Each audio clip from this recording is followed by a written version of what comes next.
बड़ा हुआ है, उसका उपाय है। थोड़े दिन लग सकते हैं, थोड़े दिन लग सकते हैं, जल्दबाजी मत करो। पूरा जड़ से खत्म हो जाएगा, पूरा जड़ से चला जाएगा। बोले क्या करना पड़ेगा? हमने कहा ये तो कुछ भी नहीं है जड़ वैभव, तुमको ऐसी ऐसी चीज़ें मिलेंगी जिसकी तुम कल्पना नहीं कर सकते। 8 दुर्गतियों से तुम्हारा निवारण हो जाएगा, ये हमारे शास्त्रों में बोला। फिर पूरा मैंने उसको सम्यक दर्शन समझा और बताया कि 8 दुर्गतियों से दूर होने का उपाय है।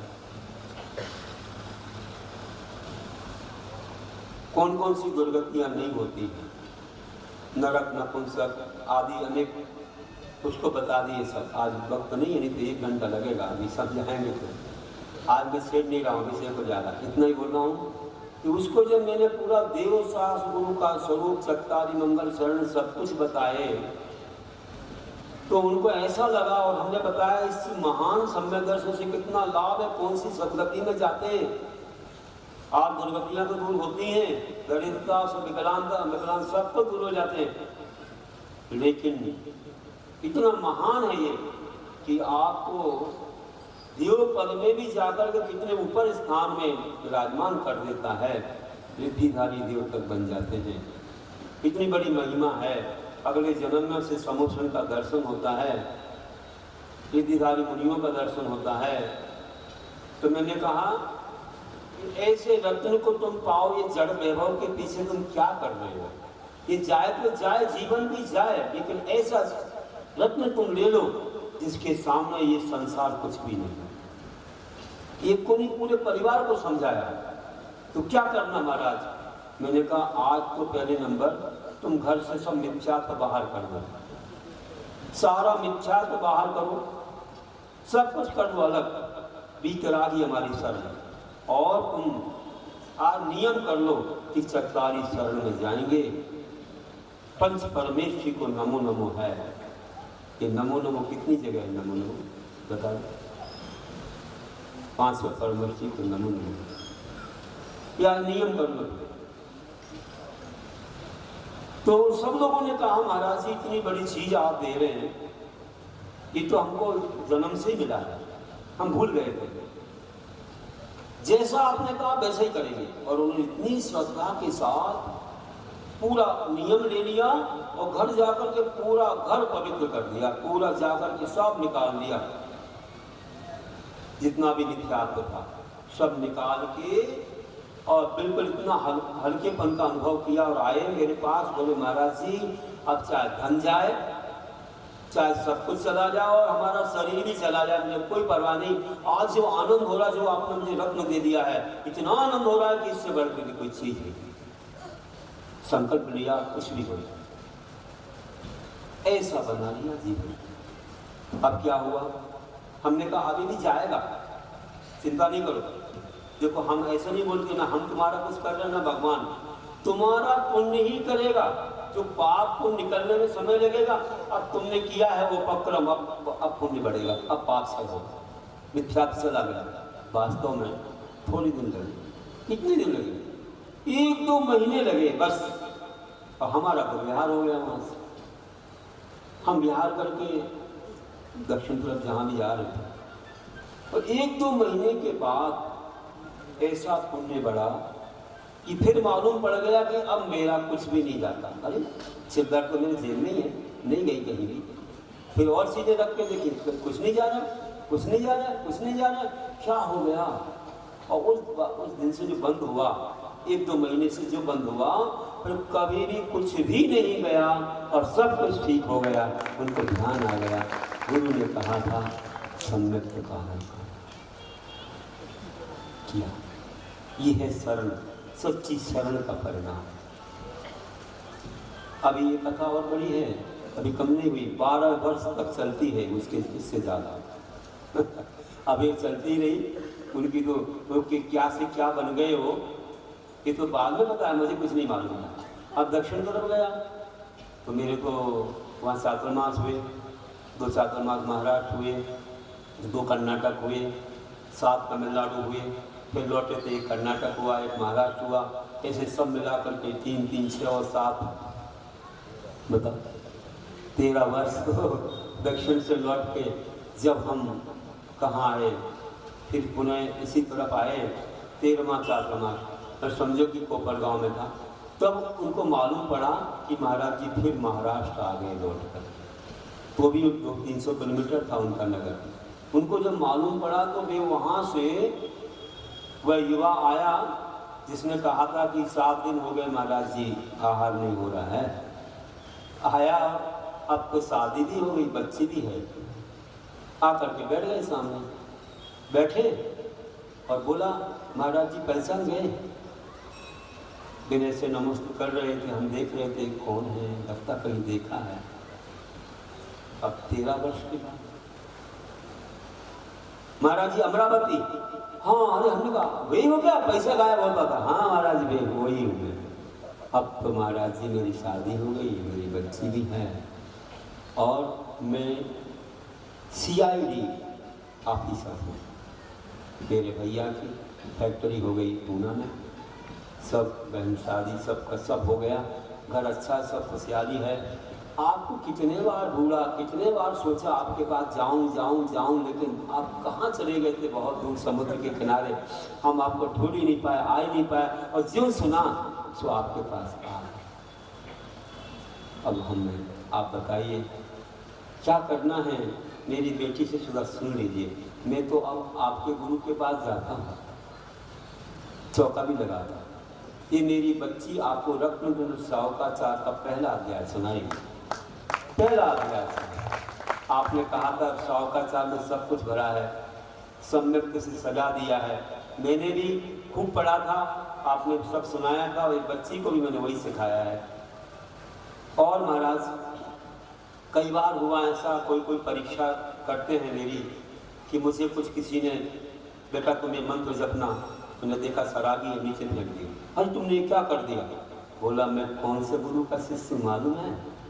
मैं ऐसे महान गुरु के शिष्य का मैं शिष्य हूँ, और मैं कभी मिथ्यात्व को नहीं भजता, मेरा नियम है, मैं डरता भी नहीं हूँ। और आपको मैं सुना रहा हूँ क्या होता है सम्यक, क्या मिथ्यात्व, किसकी शरण में जाना चाहिए। जब मैंने उनको पूरा सावकाचार, और आपने जो सुनाया था मैंने सुनाया, तो एक आचार्य थे जो थोड़े शराब की तरफ झुकते थे, उनने आश्चर्य किया कि तुमको इतना ज्ञान है, मेरे पास रहो तुम, हम चाहते हैं कि तुम जो है हमको कुछ बताओ, सिखाओ। मतलब एक निर्गंत आचार्य को भी उस व्यक्ति ने सचेत कर दिया, जगा दिया। मुक्तावली की बात सुना रहा था कि महाराज जी ऐसी ऐसी घटना, आपने जो रत्न दिया उसका इतना प्रभाव लगा है, पूछो मत महाराज, बहुत ही मंगलमय हो गया जीवन, कोई कमी नहीं है। और आपके जाने के बाद 1-2 महीना जो आपने कहा था, उसके बाद से तो देखो क्या चमत्कार हो गया, आज तक 1 पैसा नहीं गया, और हम लोग सब संपन्न हो गए। आपके सम्यक्त मणि ने हमारे जीवन को महान, वही सम्यक्त मणि सबको चाहिए। देऊंगा अभी धीरे, अभी तो एडवर्टाइजमेंट शुरू किया है, सबको मिलेगा, वो चाहिए, उसके बिना तीर्थंकर नहीं बनते। पहला तो वही है, पहला मणि तो वही है, इसके बाद पूरी माला शुरू होती है, उसके बिना नहीं। तो बंधु कहूँगा मैं, आप सोच लो, आज अगर तुमको ज़्यादा बताए बिना भी श्रद्धा हो जाती तो मैं कहता हूँ और ज़्यादा भव्य आत्मा हो, बहुत बड़े भव्य हो तुम, कि ज़्यादा तुम्हें नहीं सुनाना, केवल तुमने जान लिया कि 5 परमेष्ठी को नमो नमो है, छठवां कोई नहीं है। 4 ही मंगल और उत्तम और शरण लोक में और कोई नहीं है। अगर इतने पर श्रद्धा हो गई तो तुम्हारा काम हो जाएगा, नहीं तो मुझे और बड़े रूप से सुनाना पड़ेगा। सुनाऊंगा तो सही, लेकिन अभी से श्रद्धा हो जाए तो बहुत बड़ा काम हो जाए, इसलिए ध्यान रखना। और भी कह दूं, इतनी बड़ी श्रद्धा आपको होनी चाहिए। उस व्यक्ति ने 1-2-3 महीने के बाद वहाँ से तो चले गए आहार वगैरह देखे। जब मेरा बिहार हुआ तो हम यहाँ पारोला के पास बिहार कर रहे थे, जलगांव के पास, फिर आना हो गया। अब तो अकेले आए, बोले क्या बात है? बोले महाराज जी 1 बजे से आया हूँ, मुझे एक स्वप्न आया है, उसके लिए आया हूँ, आप बताएंगे तो करूँगा, नहीं तो नहीं। मैंने कहा लोग लालच में मत पड़ना।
कह रहा हम संभाल लेंगे, लेकिन आप उनके कहने से ठीक है, लेकिन संभाल लेंगे ठीक, आज कह रहे हैं, आज उनकी जिंदगी कितनी बताओ?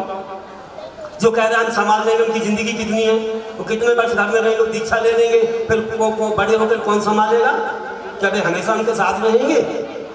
अरे खिलाना पिलाने की बात नहीं है, पढ़ाना लिखाना और बहुत सारे काम है। जब फैमिली बड़ी होती है तो महिला कहाँ जाएगी? घर की महिला बहू बन के रहने वाली हो, कहाँ जाएगी बाहर? कौन है उसको संभालने वाला? इसलिए आपको जरूर ये व्यवस्था बनानी चाहिए। और उन लोगों से जो माला पहनवा के जाते हैं उनको कहना चाहिए आपको व्यवस्था बनानी चाहिए। ये आपका कर्तव्य, आपका बहुत धन्यवाद। आपको व्यवस्था बनानी चाहिए। मैं नहीं चुप बैठूंगा, मैं नहीं माला पहनवाऊंगा। मैं तो ये कहूँगा पहले हमारे समाज की रक्षा करो, बाद में माला पहनाओ। ऐसे नहीं माला पहनाएंगे। समझ में आए ना आप लोगों को?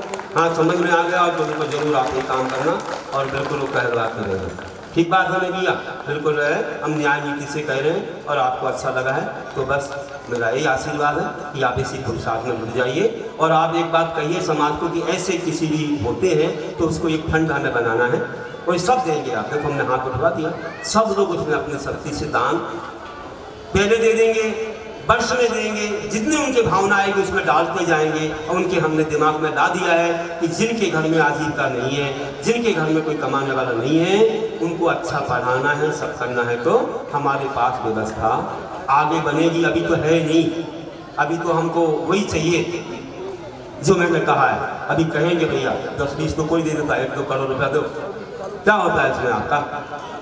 ऐसे तो आप लोगों को कुछ करना चाहिए, ऐसे संतावना देना चाहिए। ऐसे दिए देना आप ऐसे रह जाते। और आपके परिवार से जुड़े लोग हैं, आपके सब संबंधी हैं, और आप ऐसा करोगे तो ऐसे नहीं होता। इसको दबाना नहीं है, इसके लिए अच्छे से करना है, समझे ना? और सब लोग मिलके कहोगे, कहना ऐसे वोट नहीं मिलेगा। वोट तब मिलेगा जब हमारी समाज की आप रक्षा करोगे, है ना? बड़े राजा महाराजा भी होते जो किसी को क्षमा नहीं करते, सबसे यथायोग्य रूप से कानूनी पूर्वक काम करते हैं। यही सबसे बड़े न्यायप्रिय राजा होते हैं। हमारे राजा सिलेंडर ने कहा अगर पुत्र ने गलती की तो उसका गला लेके आओ। आखिर वो तलवार फूल की माला बन गई क्योंकि उसकी गलती नहीं है। लेकिन राजा किसी को छोड़ते नहीं है। राजा भी होते तो न्याय का पक्ष लेते हैं। इतना ही करके मैं अंत कर रहा। बोलिए महावीर भगवान की अहिंसा परमो धर्म की जय। आचार्य गुरु श्री विद्यासागर जी महाराज, परम पूज्य आचार्य गुरु राजब सागर जी महामुनि राज की